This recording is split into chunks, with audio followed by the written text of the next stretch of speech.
Hello friends, welcome to our channel complete study. आज इस video में हम सोल्व करेंगे 18 नवंबर शिफ्ट 1 का पेपर। चलते हैं क्वेश्चन नंबर 1 पर। 85 मीटर और 154 मीटर भुजाओं वाले एक त्रिभुजाकार मैदान का क्षेत्रफल कितना होगा। अब इस क्वेश्चन में दो भुजाएं समान है, यानी कि ट्रायंगल बनेगी समद्विबाहु, और समद्विबाहु में एरिया का फॉर्मूला क्या होता है, 1/2 बेस इंटू हाइट।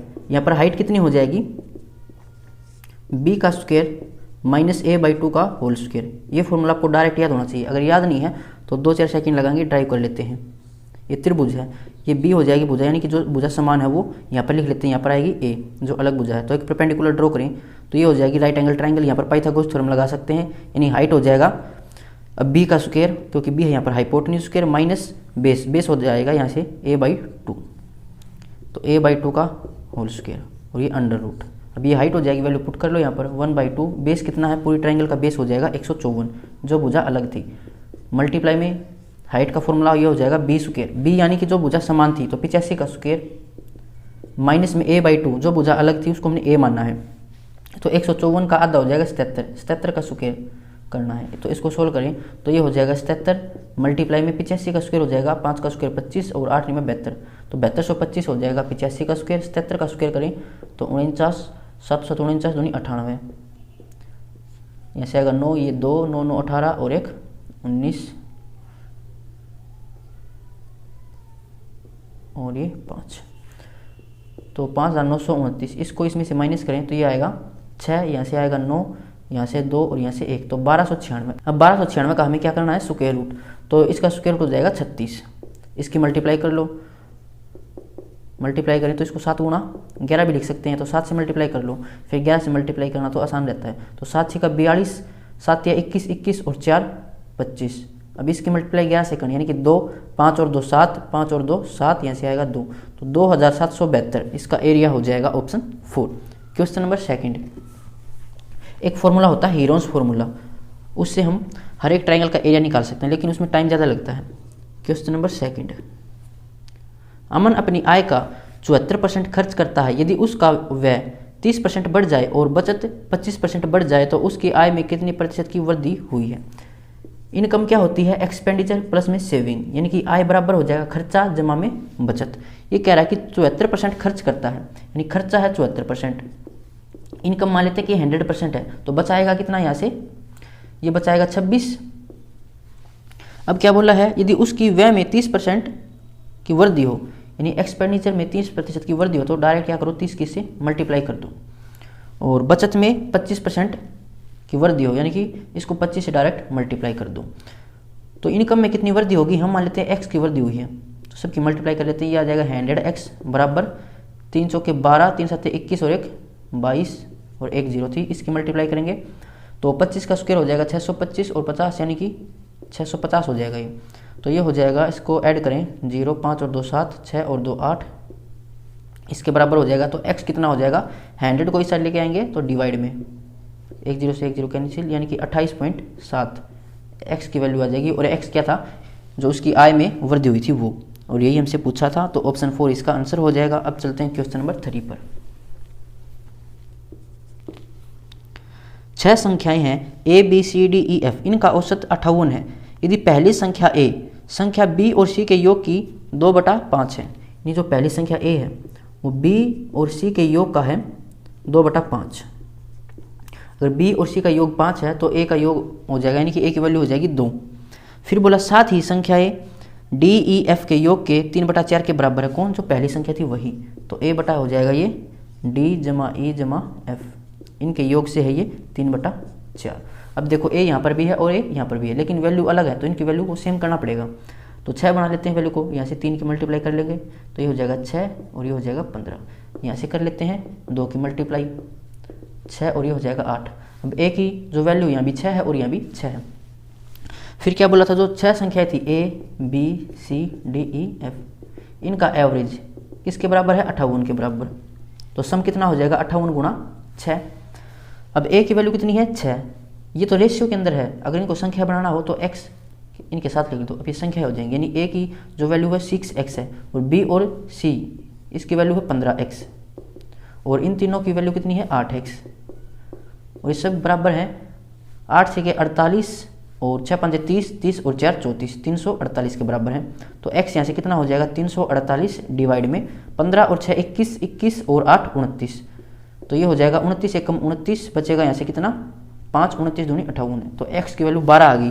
पूछा क्या है b और c के योग का मान कितना था, तो b और c के योग का मान था 15x, x की वैल्यू निकाल ली 12, तो 15 गुणा 12 होता है 180, 180 इसका आंसर हो जाएगा ऑप्शन 4। क्वेश्चन नंबर 4,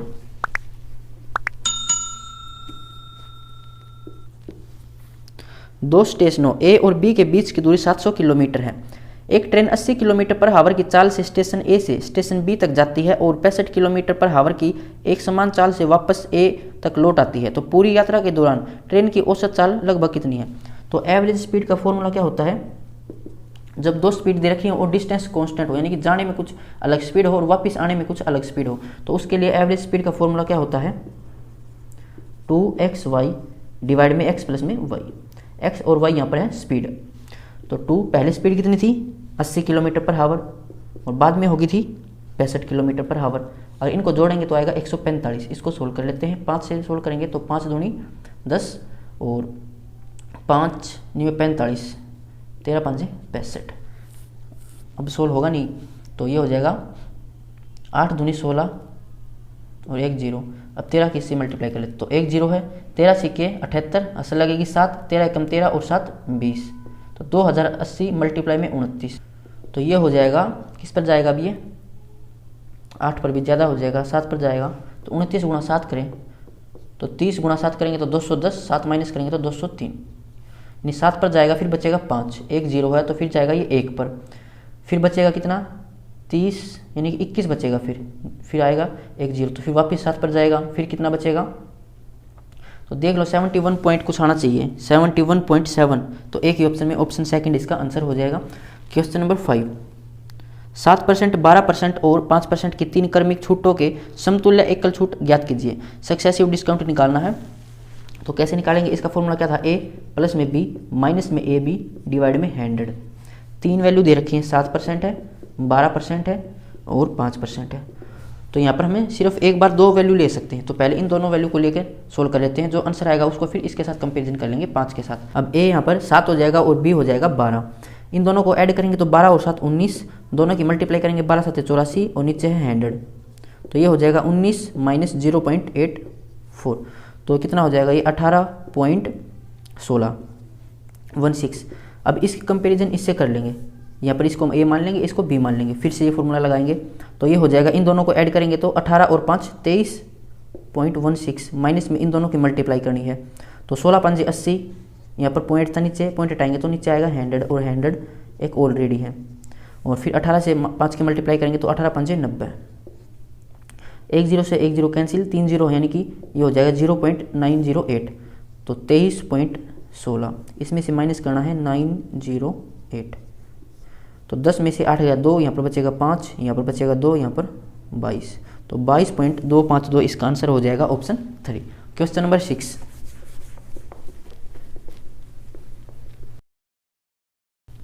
सिंप्लीफिकेशन से है 1/4 मल्टीप्लाई में 3/4 डिवाइड में 4 एकम 4 और 1 5/4 ऑफ 2/5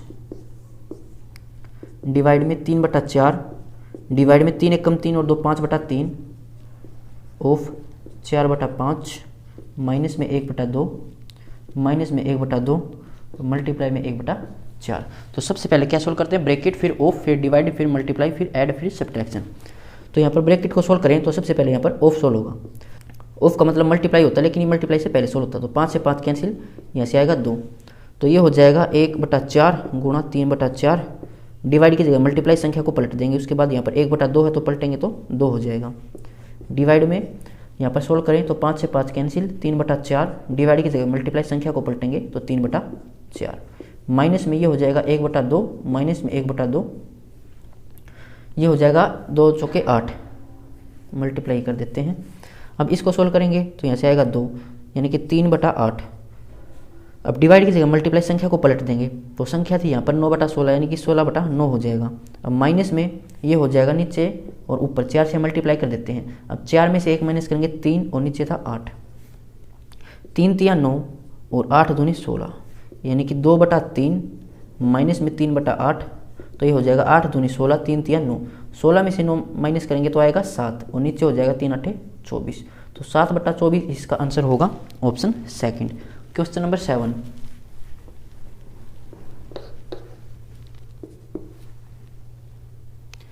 किसी सेल में इत्र विक्रय मूल्य पर 25% की छूट के साथ उपलब्ध है। यदि सेल में इत्र का मूल्य 6873 है, इत्र का मूल विक्रय मूल्य कितना है? यानी कि विक्रय मूल्य पर 25% की छूट के साथ उपलब्ध है, तो बेचेगा कितने में? 75% में। और किसके बराबर है? सेल में 6873 के बराबर, यानी कि इसके बराबर हो जाएगा। तो इसका मूल्य कितना है? विक्रय मूल्य था 100%, हमने सेलिंग प्राइस मान लिया था 100%, 25% का डिस्काउंट देके 75% में बेचेगा और इतने रुपए में बेचेगा। तो बोला कि विक्रय मूल्य कितना, तो 100% की वैल्यू में ऐसे निकालनी है। तो 6873 बटे 75 और मल्टीप्लाई में 100, इसको सोल्व करेंगे। 25 या 75, 25 चौका 100, 3 से कैंसिल करेंगे, 3 दूनी 6, 3 दूनी 6, 3 में 27, 3 एकम 3, 4 एकम 4, 4 में 36, 4 दूनी 8, 3 11, 4 दूनी 8 और 1 9, तो 9164 रुपये इसका सेलिंग प्राइस हो जाएगा ऑप्शन 1। क्वेश्चन नंबर 8, एक निश्चित धनराशि साधारण ब्याज की समान वार्षिक दर पर 4 वर्षों में 12,740 और 7.5 वर्षों में 15/9/25 हो जाती है। क्रमशः धनराशि और वार्षिक ब्याज दर ज्ञात करें। तो यहाँ पर मान लेते हैं प्रिंसिपल है, इसके 4 वर्षों में ये धनराशि हो जाती है 12,740 रुपये, ये होती है 4 वर्षों में, और 7.5 वर्षों में यानी कि 7 से ही 1/2 वर्षों में ये हो जाती है 15,925 रुपये, यानी कि यहाँ से 3 से ही 1/2 वर्षों में इतनी हो जाती है। तो 3 से ही 1/2 यानी कि 2 तिया 6 और 1 7/2, तो 7/2 वर्षों में ब्याज कितना बना, इसको माइनस कर लेंगे। ये हो जाएगा 5 में से 0 माइनस करेंगे 5, यहाँ से आएगा 12 में से 4 गया तो 8, 8 में से 7 गया तो 1 और 15 में से 12 गया तो 3। हमें निकालना है 1 वर्ष में कितना ब्याज बना, तो कैंसिल करें, 7 चौका 28, बचेगा कितना 3, 7 5 35, 7 5 35, इसका 2 गुना करना पड़ेगा। तो ये हो जाएगा 2 5 10 और 1, और ये हो जाएगा 2 चौका 8 और 1 9, तो 910 ब्याज बना है 1 वर्ष में। यानी 4 वर्षों में कितना ब्याज बना होगा फिर, 4 कम 4 4 में 36, तो 3640 ब्याज बना है 4 वर्षों में। तो यहाँ से हम प्रिंसिपल निकाल सकते हैं। इसमें से अगर 4 साल का ब्याज घटा दें तो ये कितना आ जाएगा 0019, तो 9100 यहाँ पर प्रिंसिपल था। 4 वर्षों में ब्याज बन गया था 3640, जो कि जुड़कर फिर अमाउंट हो गया इतना।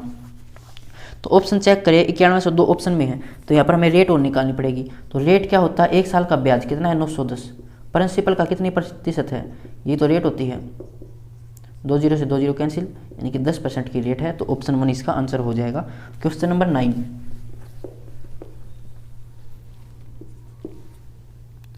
यदि 3000 की धनराशि को अर्धवार्षिक रूप से चक्रवृद्धि होने वाली 20% की वार्षिक ब्याज दर पर 3 वर्षों के लिए निवेशित किया जाता है, तो चक्रवृद्धि ब्याज ज्ञात कीजिए। ऐसे ऐसे क्वेश्चन सीजीएल में भी नहीं पूछे जाते, जीडी में पूछ रखे हैं, कोई नहीं, सोल्व करते हैं।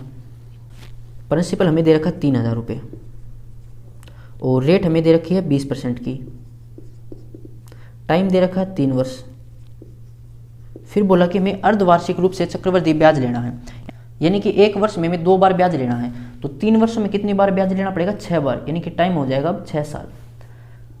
अब ये है 20% वार्षिक रेट, तो अर्धवार्षिक रेट कितनी हो जाएगी, इसकी आधी, तो 10% रेट हो जाएगी।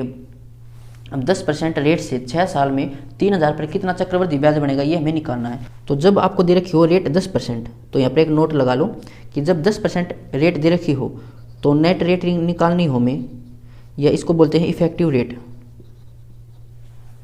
तो यहाँ पर हमें 11 का सुके निकालते रहना है, यानी 11 की मल्टीप्लाई करना है।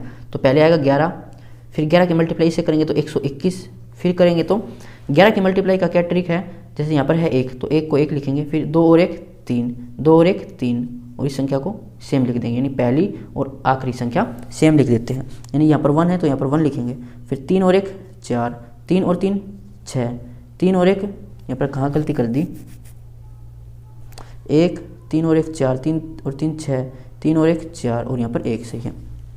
फिर से चलना है तो 1 4 और 1 5, 6 और 4 10, असल लगी है 1, 6 और 4 10 और 1 असल का 1, और 4 और 1 5 और 1 6, और यहाँ पर 1। फिर चलें 1, ये 5 और 1 6, 5 और 0 5, 1 और 0 1, 6 और 1 7, 6 और 1 7, यहाँ पर 1। अब क्या करना है, इस 1 को हटा देना है यहाँ से, अब यहाँ से क्या दिखाई दे रहा है 21, यानी कि 2 वर्षों में अगर आपको चक्रवृद्धि ब्याज निकालना हो तो प्रिंसिपल का 21% निकाल देना, वो चक्रवृद्धि ब्याज हो जाएगा। अब यहाँ से देखो, यहाँ पर लगा देंगे पॉइंट, यानी कि 33.1, यह है 2 साल के लिए। 1 साल में तो कुछ नहीं, जो रेट दे रखी है वही निकालनी है, 10% ही निकालनी पड़ेगी। यह है 3 साल के लिए। अब यहाँ से हो जाएगा, यहाँ पर पॉइंट लगाएंगे, यानी कि हो जाएगा 46.41%। यह है 4 साल के लिए। यहाँ पर पॉइंट लगाएंगे तो ये हो जाएगा 61.051, ये है 5 साल के लिए। अब यहाँ पर पॉइंट लगाएं तो ये हो जाएगा 77.156, यह 6 साल के लिए। अब इसका हमें यूज क्या करना है, हमें 6 साल का चक्रवृद्धि ब्याज निकालना है, तो डायरेक्ट ये रेट हो जाएगी इतने प्रतिशत। अब प्रिंसिपल का इतने प्रतिशत निकाल दो, वो हमारा चक्रवृद्धि ब्याज हो जाएगा। तो प्रिंसिपल है यहाँ पर 3000, 6 साल का ब्याज निकालना है, यानी रेट हो जाएगी 77.15, इतनी लिख लेते 77.15। पॉइंट हटाएंगे तो नीचे 100, और ये परसेंटेज में है तो उसके लिए लगाएंगे 100। इसको सोल्व कर लेते हैं, 2 0 से 2 0 कैंसिल, इस 1 0 से ये कैंसिल हो जाएगा। अब मल्टीप्लाई कर दो, 3 5 15, 3 1 3 और 1 4, 3 7 21 ऐसा लगेगी, 2 3 7 21, 21 और 2 23, नीचे 10 था तो 1 पॉइंट यहाँ पर लगा दो, यानी कितना हो जाएगा 2314 रुपये, 2315 लगा लो इसे।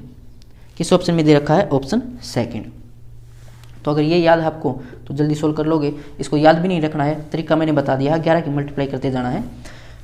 इससे आगे भी आप निकाल सकते हो, कितने बोले आपको, 7 8 कितने सालों के बोले तो निकाल सकते हो। अब चलते हैं क्वेश्चन नंबर 10 पर, नहीं तो ये क्वेश्चन बहुत टफ हो जाता, ट्री मेथड से करते या अलग कुछ करते तो बहुत टफ रहता। अब चलते हैं क्वेश्चन नंबर 10 पर। सामान का 1/3 हिस्सा 15% लाभ पर बेचा जाता है, यानी कि 1/3 हिस्सा 15% लाभ पर बेचा जाता है, तो लाभ है तो हम प्लस मान लेंगे इसको। और फिर बोला है सामान का 25% हिस्सा, 25% होता है 1/4, यानी कि 1/4 हिस्सा बेचा जाता है 20% लाभ पर, तो लाभ है तो प्लस मान लेंगे, तो ये हो जाएगा प्लस में। शेष सामान कितना हो जाएगा, 1/3 और 1/4 तो हो गया, यानी कि इसको अगर ऐड करें तो ये कितना हो जाएगा 3 और 4, यानी कि 7/12 हिस्सा तो बेच दिया, तो बचा कितना 5/12।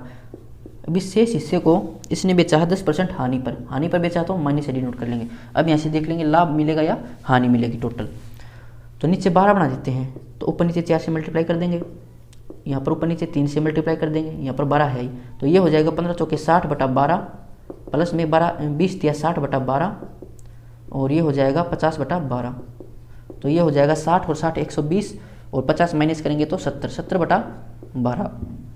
अब ये प्लस है, यानी कि ये प्रॉफिट है। फिर बोला यदि पूरे लेन देन में 350 रुपये का लाभ हुआ तो ये किसके बराबर हो जाएगा, 350 के बराबर। पूछा क्या है, तो सामान का वास्तविक मूल्य कितना है, तो 100% की वैल्यू निकालनी है, कितनी हो जाएगी, 0 से 0 कैंसिल, 7 5 35, 12 5 60, यानी कि 1% की वैल्यू है 60, तो 100% की 100 से मल्टीप्लाई करेंगे तो 6000 इसका आंसर हो जाएगा, ऑप्शन 3। अब चलते हैं क्वेश्चन नंबर 11 पर। ऐसे ऐसे क्वेश्चन हमने सोल्व करे थे प्रॉफिट एंड लॉस चैप्टर में, ओल्ड जनरल वाली बुक में। अब चलते हैं 11 पर। किसी बस की चाल ठहराव के समय को घटाकर 60 किलोमीटर पर हावर है और ठहराव के समय को मिलाकर 42 किलोमीटर पर हावर है, बस प्रति घंटे कितने मिनट के लिए रुकती है। तो ऐसे क्वेश्चंस में आपको क्या करना है, इन दोनों का अंतर निकालना है और डिवाइड करना है बड़ी वाली वैल्यू से, यानी कि 60 से डिवाइड करना है। अब जो ये आएगा ये हावर में आएगा, लेकिन इसने हमसे पूछा है कि कितने मिनट रुकती है, यानी मिनट में हमें बताना है। तो 1 घंटे में कितने मिनट होती है, 60 मिनट, तो 60 से इसको मल्टीप्लाई कर दो, 60 से 60 कैंसिल, इसको माइनस करेंगे तो 18 आएगा, यानी कि 18 मिनट वो रुकती है, ऑप्शन 4। Question number 12। 3073 और 1756, 3073 है, 1756 है और 4829 है का महत्तम समापवर्तक x है, तो x के अंकों का गुणनफल कितना होगा, यानी यहाँ पर हमें HCF निकालना है। सबसे पहले HCF निकालो, फिर उसके अंकों का गुणनफल बताना है। तो HCF कैसे निकाल सकते हैं, एक तो हो जाएगा कि भाग विधि से निकाल ले, HCF और एलसीएम चैप्टर में पढ़ाया था भाग विधि से HCF निकालना। एक मेथड हो जाएगा कि डिफरेंस मेथड से कर लेते हैं, तो यहाँ से इनका डिफरेंस निकाले तो 13 में से 6 गया तो 7, और 6 में से 5 गया तो 1, 10 में से 7 गया तो 3, और यहाँ पर 2 में से 1 गया तो 1, यानी 13 तो 17 HCF होगा, या फिर कोई इसका फैक्टर HCF होगा। तो ये अगर ये HCF है तो इन संख्या को पूरा पूरा भाग करेगा, तो इससे भाग करके देखें तो इससे भाग नहीं होगा, क्योंकि 13 दूनी 26 तो कम रह जाएगा, और 13 3 39 ज़्यादा हो जाएगा, तो इसके फैक्टर बना लो। इसको 3 से अलग करें, 3 चौके 12, 1 3 तिया 9, बचेगा कितना 2, 3 सत्ते 3 में 27 यानी 439। तो 439 HCF होगा या कोई इसका फैक्टर होगा, तो इसे भाग करके देख लेना, सभी को भाग कर देगा यानी यही हमारा HCF है। तो इसके अंकों का जो गुणनफल कितना होगा, 4 3 12 12 नहीं में 108, तो 108 इसका गुणनफल है। किस ऑप्शन में है, ऑप्शन 3। क्वेश्चन नंबर 13,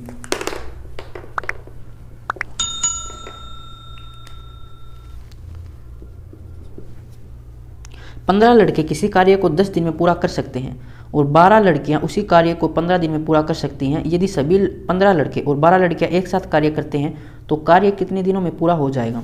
तो MDH वाला फॉर्मूला लगा लेंगे। 15 लड़के हैं और ये काम करते हैं 10 दिन में, और इसी काम को 12 लड़कियां 15 दिन में करती हैं। तो ऐसे हम इनकी एफिशिएंसी निकाल सकते हैं। देखो 15 से 15 कैंसिल हो जाएगा और 2 से कैंसिल करें, 2 5 10, 2 6 12। तो बॉयज़ की एफिशिएंसी कितनी हो जाएगी 6 और गर्ल्स की एफिशिएंसी हो जाएगी 5। ये इनकी एफिशिएंसी की रेशियो है। अब या तो बॉय की एफिशिएंसी यहाँ पर पुट कर दो या गर्ल की एफिशिएंसी यहाँ पर पुट कर दो, उससे क्या टोटल वर्क आ जाएगा। तो यहाँ पर पुट करें 15, बी की जगह कितना है 6 और मल्टीप्लाई में 10। अब ये टोटल वर्क है। पूछा क्या है, 15 लड़के और 12 लड़कियाँ एक साथ कार्य करते हैं। तो एक लड़के की एफिशिएंसी है 6, 15 लड़कों की एफिशिएंसी हो जाएगी 90, एक लड़की की एफिशिएंसी है 5, 12 लड़कियों की हो जाएगी 60, यानी कि टोटल एफिशिएंसी हो जाएगी 115। हमें टाइम निकालना है, टाइम होता है वर्क अपॉन में एफिशिएंसी। तो 150 से इसको डिवाइड कर देंगे, 15 से 15 कैंसिल, 10 से 10 कैंसिल, तो 6 इसका आंसर आ जाएगा, यानी कि 6 दिनों में वो पूरा कर देंगे, ऑप्शन 3। क्वेश्चन नंबर 14,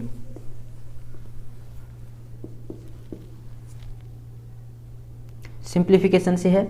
12 माइनस में 3 प्लस में 4 ऑफ 2 डिवाइड में 8 माइनस 8 माइनस 6 डिवाइड में 3। तो सबसे पहले छोटा ब्रैकेट सोल्व होगा, इसको डिवाइड करेंगे तो कितना आएगा 2, 8 में से 2 माइनस करेंगे 6। अब यहाँ से पहले ऑफ सोल्व होगा, यानी कि 8 डिवाइड में 8 कितना आएगा 1, और यहाँ पर माइनस 6, तो यहाँ से कितना आएगा बाहर -5। तो 3 और -5 कितना हो जाएगा माइनस का 2, यहाँ से आएगा, और बाहर था 12 माइनस में माइनस का 2, तो ये कितना हो जाएगा 12 माइनस माइनस प्लस, तो ये हो जाएगा 14। किस आंसर में है, ऑप्शन 3। क्वेश्चन नंबर 15, 7 अंकों की वह सबसे बड़ी संख्या कौन सी है जिसे 10, 15, 20, 24 और 30 से विभाजित करने पर क्रमशः 6, 11, 16, 20 और 26 शेषफल प्राप्त होता हो। तो एक तो इसका तरीका हो जाएगा कि इनका हम HCF निकाल लें, 10, 15, 20, 24 और 30 का, और उसमें से फिर माइनस कर देंगे कॉमन डिफरेंस। जैसे 10 में से 6 माइनस करें तो 4 आएगा, 15 में से 16 माइनस करेंगे तो फिर 4 आएगा, 15 में से 11 माइनस करेंगे तो 4 आएगा, 20 में से 16 माइनस करेंगे तो 4 आएगा, यानी HCF निकाल के 4 माइनस कर देना, आंसर आ जाएगा। लेकिन वो लॉन्ग मेथड पड़ेगा, तो हम कर सकते हैं इसको बाई ऑप्शन। अगर पहला ऑप्शन उठाएं तो क्या है 999996, तो इसको चेक कर लो कि 10 से भाग करें तो कितना शेषफल आना चाहिए 6, तो बिल्कुल 6 आएगा। अगर यहाँ पर 0 होता तो पूरा पूरा भाग हो जाता, एक्स्ट्रा कितना है 6, यानी 10 से भाग हो जाएगा। फिर कर लेते हैं हम 15 से चेक। सेकंड ऑप्शन देखें तो वो पूरा पूरा भाग हो रहा है, यानी सेकंड जो ऑप्शन हमारा वो एलिमिनेट हो जाएगा, और फोर्थ ऑप्शन है वो भी एलिमिनेट हो जाएगा क्योंकि वो पूरा पूरा भाग हो रहा है, लेकिन शेष बचना चाहिए था 6, तो पहला और तीसरा ऑप्शन बच जाता है। तो क्या करते हैं फिर 15 से चेक कर लेते हैं, तो 15 से चेक करेंगे तो शेष फल आना चाहिए था 11, 15 6 90, यानी यहाँ से 90 आता रहेगा तो यहाँ से आएगा 9, 15 6 90, तो यहाँ से बचेगा फिर 5 56, तो ये हो जाएगा 15 3 45, बचेगा 11, यानी 11 शेषफल बच रहा है। अगर तीसरे ऑप्शन को चेक करें हम, तीसरा ऑप्शन था 9999 और 76, तो यहाँ से आएगा 9, तो बचेगा यहाँ से 15 6 90, 7 बचेगा, और फिर हो जाएगा 15 5 75, तो एक शेषफल बचेगा यहाँ से, लेकिन बचना था 11, तो वो ऑप्शन 1 हमारा आंसर हो जाएगा। क्वेश्चन नंबर 16, 60 किलोमीटर पर हावर की चाल से चलती एक 253 मीटर लंबी रेलगाड़ी को एक पुल पार करने में 42 सेकंड लगते हैं, पुल की लंबाई मीटर में कितनी होगी। तो डिस्टेंस की क्या होती है, स्पीड मल्टीप्लाई में टाइम। यहाँ पर डिस्टेंस हो जाएगी, ट्रेन की जो लंबाई है वो जो है 253 मीटर, और जो पुल की लंबाई है वो उसको L से डिनोट कर लेते हैं, बराबर में स्पीड है यहाँ पर 60 किलोमीटर पर हावर, लेकिन यहाँ पर ये मीटर में है और टाइम सेकंड में, तो इसको भी मीटर पर सेकंड में बना लेंगे, तो 5/18 से इसको मल्टीप्लाई करना पड़ेगा। टाइम यहाँ पर है 42 सेकंड, तो इसको सोल्व कर लेते हैं।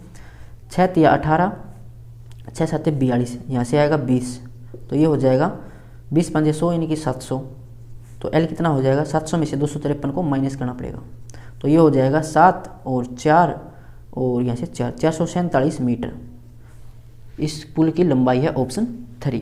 क्वेश्चन नंबर 17,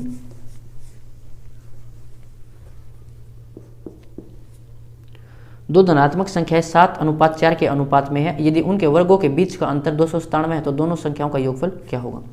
तो जब भी आपको वर्गों का योगफल बोल रखा हो या उनका गुणनफल बोल रखा हो तो क्या करना, सबसे पहले संख्याएं बना लो। तो 7x और 4x संख्याएं मान लेते हैं। क्या बोला है, इनके वर्गों के बीच अंतर, तो इसका वर्ग हो जाएगा 49x², इसका वर्ग हो जाएगा 16x²। इनके बीच अंतर कितना आएगा, यह हो जाएगा 33x²। और ये हमें दे रखा है 297 के बराबर। तो x² कितना हो जाएगा, यहाँ से 11 से कैंसिल करें 3 पर, यहाँ से 11 दूनी 22, 11 7 73, तो 3 से कैंसिल करेंगे 9, यानी x² बराबर है 9। तो x कितना हो जाएगा 3। पूछा क्या है वो देखो। दोनों संख्याओं का योगफल क्या होगा, तो दोनों संख्याओं का योगफल हो जाएगा 11x। x की वैल्यू पता है 3, तो 11 गुणा 3 कितना हो जाएगा 33। ये इसका आंसर होगा ऑप्शन 3। Question number 18। एक व्यक्ति को टेलीविजन 18,400 में बेचने पर 8% की हानि हुई। 5% लाभ अर्जित करने के लिए टेलीविजन को किस मूल्य पर बेचना होगा। तो 8% की हानि हुई, इसका मतलब उसने 92% पर बेची। हम मान लेते हैं जो उसका कॉस्ट प्राइस है वो 100% है। तो 8% की हानि हुई तो 92% में बेचेगा। और ये कह रहा था कि 18,400 में उसने बेची। 5% लाभ अर्जित करने के लिए 100% कॉस्ट प्राइस है, 5% लाभ अर्जित करना तो 105 में बेचेगा। 105 की वैल्यू निकालनी है, सिमेट्री लगा लो। यहाँ से इसका मल्टीपल हो जाएगा ये 2 गुना और 2 जीरो से 200 मल्टीपल है, तो 105 का भी 200 मल्टीपल निकालेंगे। 2 जीरो 105 का 2 गुना 210, यानी 21,000 उसका कॉस्ट प्राइस नहीं, 21,000 में उसे बेचना पड़ेगा, तब उसे 5% का प्रॉफिट होगा। Option second. Question number 19।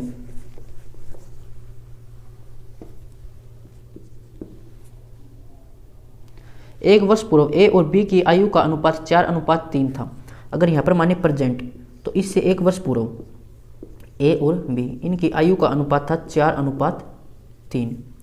फिर बोला 7 वर्ष पश्चात इनकी आयु का अनुपात 9:7 होगा। तो बी की वर्तमान आयु कितनी है, तो क्रॉस मेथड से कर लेते हैं। यहाँ पर बीच में डिफरेंस कितना होगा 8 का, 1 साल पहले 7 साल बाद, तो 8 का डिफरेंस होगा।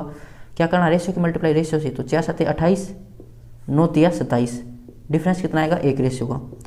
यहाँ पर वैल्यू सेम है तो रेशियो में डिफरेंस देख लो, 2 का है 2 8 16, तो 1 रेशियो बराबर है 16 के। तो बी की वैल्यू निकालनी थी 16 3 48, लेकिन ये 48 प्रेजेंट एज नहीं है क्योंकि ये 1 साल पहले है, तो प्रेजेंट में आने के लिए इसमें एक ऐड करना पड़ेगा, तो ये हो जाएगा 49। तो 49 इसकी प्रेजेंट एज है। ऑप्शन 1। Question number 20।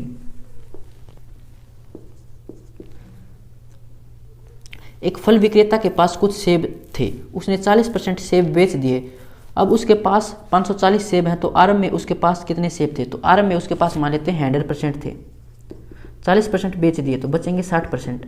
और ये कह रहा है कि 540 उसके पास बचे, तो 100% की वैल्यू निकालनी, सिमेट्री लगा लेते हैं। ये इसका है 9 मल्टीपल, तो 100 का भी 9 मल्टीपल कितना हो जाएगा 900। 900 इसका आंसर होगा। Option second. Question number 21। 846 में एक गिटार बेचने पर राखी को 6% की हानि होती है, यानी 6% की हानि होती है तो उसने 94% में बेची। और ये कह रहा है कि 846 में बेची। 8% का लाभ प्राप्त करने के लिए रीमा को गिटार किस मूल्य पर बेचना होगा, तो 108% में बेचना होगा।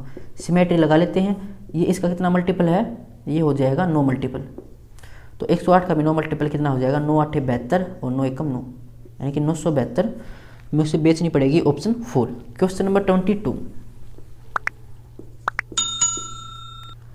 8,000 धनराशि पर 2 से ही 1/8 वर्ष में वार्षिक 16% की दर से वार्षिक रूप से चक्रवृद्धि ब्याज होने वाला कितना होगा, यानी चक्रवृद्धि ब्याज निकालना है।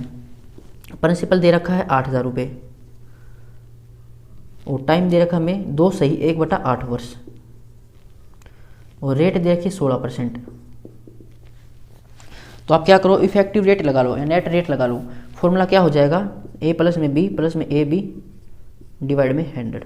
देखो 2 साल के लिए है, यानी पहले साल 16% रहेगी, दूसरे साल भी 16% रहेगी। अब तीसरे साल क्या होगी 1/8, यानी कि 16 का अगर 1/8 निकालें तो ये हो जाएगा 2%। तो तीसरे साल जो रेट लगेगी वो 2% लगेगी, क्योंकि तीसरा साल पूरा नहीं है, 1/8 है। तो यहाँ पर पहले इन दोनों में कंपेरिजन करेंगे तो 16 और 16 32 और 16 का स्क्वायर कितना होता है 256/100, यानी कितना हो जाएगा 2.5 तो ये हो जाएगा 34.56%। अब इसका कंपैरिजन करेंगे 2 के साथ, इस फॉर्मूला में वैल्यू रख देंगे तो 34.56 और 2 कितना हो जाएगा 36.56 और प्लस में इन दोनों की मल्टीप्लाई, तो ये हो जाएगा 2 6 12, 2 5 10 और 1 11, 2 4 8 और 1 9, 2 3 6 पॉइंट है, यहाँ पर पॉइंट हटाएंगे तो नीचे 100 परसेंटेज के लिए यहाँ पर 100 आता है। इसको सोल्व कर लेंगे, 4 जीरो यानी पॉइंट यहाँ पर आएगा। अब तो इन दोनों को ऐड करेंगे तो 36.56 और ये हो जाएगा 6 9 1 2 2 1 9 और 6 15, 6 और 5 11 और 1 12, तो 37.25। अब ये रेट हो जाएगी, तो 8000 का इस रेट से वैल्यू निकाल दो, ये हमारा आंसर हो जाएगा 37.25 परसेंटेज है। तो पॉइंट हटाएंगे तो नीचे 100 और परसेंटेज हटाएंगे तो उसके लिए भी एक 100 आएगा।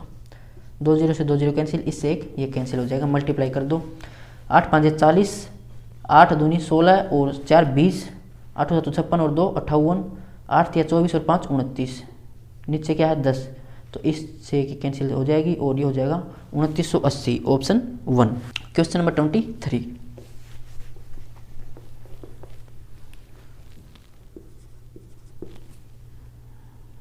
एक अधिकारी और एक क्लर्क की मासिक वेतन 11:4 के अनुपात में है।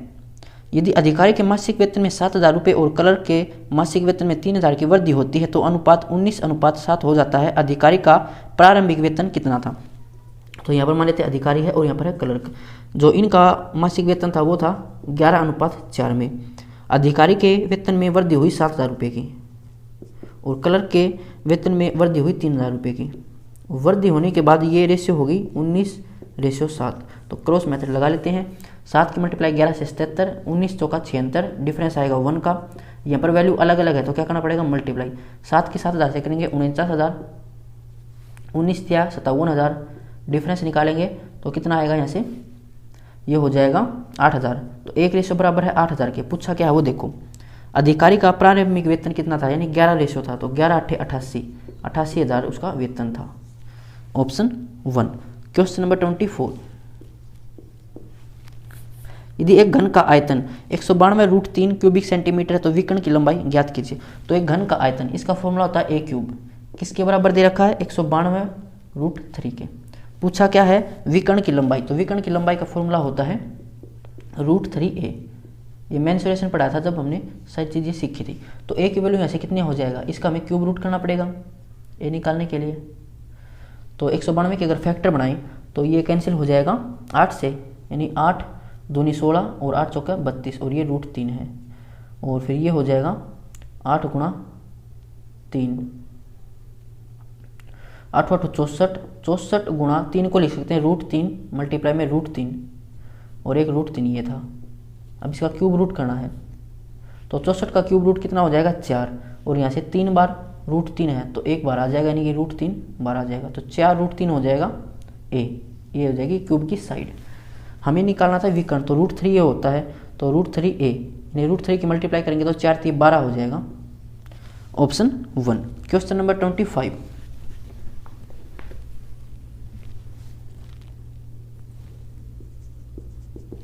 ए किसी कार्य को 10 दिन में पूरा कर सकता है, बी उसी कार्य को 15 दिन में पूरा कर सकता है। यदि वे 5 दिन तक एक साथ मिलकर उस कार्य को करते हैं तो कार्य का कितना भाग शेष बचेगा? ए कर सकता है 10 दिन में पूरा और बी कर सकता है उसे 15 दिन में पूरा। इनका एलसीएम निकालेंगे तो वर्क आएगा, एलसीएम आएगा 30। वर्क अपॉन में टाइम होता है एफिशिएंसी, तो एफिशिएंसी हो जाएगी ए की 3 और बी की एफिशिएंसी हो जाएगी 2, यानी कि वे दोनों मिलकर एक दिन में कितना काम करेंगे? 5। और काम किया 5 दिनों तक तो कितना काम कर लेंगे? 25 काम।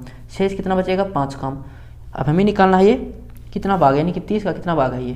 तो ये है 1/6। 1/6 काम बच गया। 25 काम तो उसने कर लिया था, 5 बच गया था। तो ऑप्शन 3 इसका आंसर होगा। तो ये 25 क्वेश्चन हमारे सोल्व हो गए हैं। अगर किसी क्वेश्चन में कोई डाउट है तो आप कमेंट बॉक्स में पूछ सकते हैं। इसकी PDF आपको टेलीग्राम ग्रुप पर मिल जाएगी, वहाँ से आप इसको डाउनलोड कर सकते हो।